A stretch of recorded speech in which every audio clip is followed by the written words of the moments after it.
আসসালামু আলাইকুম। কচুর শাকের ভর্তা রেসিপি। এই জায়গার মধ্যে এক আড়ি কচুর শাক লইলাম, এগুলারে কুটি কাটি 2 হালি রেডি করে দিলাম পরিমাণ মতো লবণ, দিলাম আমরা রসুন বাটা, দিলাম এনো পেঁয়াজ কুচি, রসুন কুচি, কাঁচামরিচ ফালি, দিলাম আদা বাটা আধা চামচের মতন। দেওয়ার পরে এগুলারে একটু লাড়ি ছাড়ি চুলে ঢাকা দিয়ে রাখি দিই এগুলা নরম পর্যন্ত।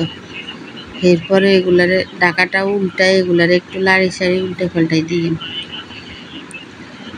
দেওয়ার পরে শাকগুলো একটু শক্ত তো হলে একটু সিদ্ধ হইতে দেরি হইতে আসছে।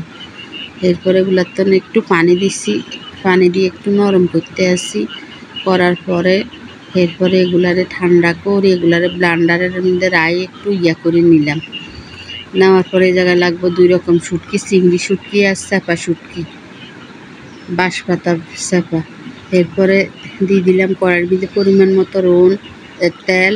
এরপরে গোড়া রসুনের পোস্ট ফুলি দিছি, পেঁয়াজ কুচি, জিরা গুঁড়া দিলাম অল্প কয়টা।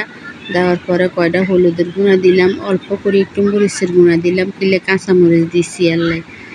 এরপরে এগুলারে শুটকিগুলারে এবারে ইয়ার মধ্যে ভাজি নিয়ে মশলাটার মধ্যে ভাজা হয়ে গেলে কিনে জায়গায় সামান্য একটু পানি দিলাম, পানি দিয়ে আবার এগুলারে কষাই নিয়ে এগুলো প্রায় কষানি হয়ে গেলে তেলটাও উপরে চলে আইলে দিয়ে জায়গার মধ্যে আপনার ইয়াগুলা কচু যে করে রাখছি, ব্লান্ডার করে রাখছি শাকে আর কচু, ওগুলা দিয়ে দিলাম। দেওয়ার পরে এগুলারে ভালো করে একবারে লাড়তে লাড়তে যতক্ষণ পর্যন্ত আপনার পানিটা না শুকাই যাইব অতক্ষণ পর্যন্ত এগুলারে করি চুলার উপরে। পানিটা প্রায় শুকাই এসছে, এবার আরও হইব, এগুলো আরও সময় লাগবে, তাহলে আর গলা ধরব না। আপনার অনেকে আছে লেবুর রস দেয়, নইলে তেঁতুল দেয়, কিচ্ছু দিতে হইব না। গরম ভাতের ভিতরে ভরি ভরি খাইবেন, শরীরের খুবই উপকার। এইভাবে একবার হইলেও বানাই খাইছে কচুর শাকের এই ভর্তাটা। এই যে এগুলা প্রায় রেডি হয়ে গেছে। তেলের তো যে শুনতে দেখবেন কড়াইতে উডি আইয়ে এই শুনতে মনে করবেন কচুর শাকটা রেডি।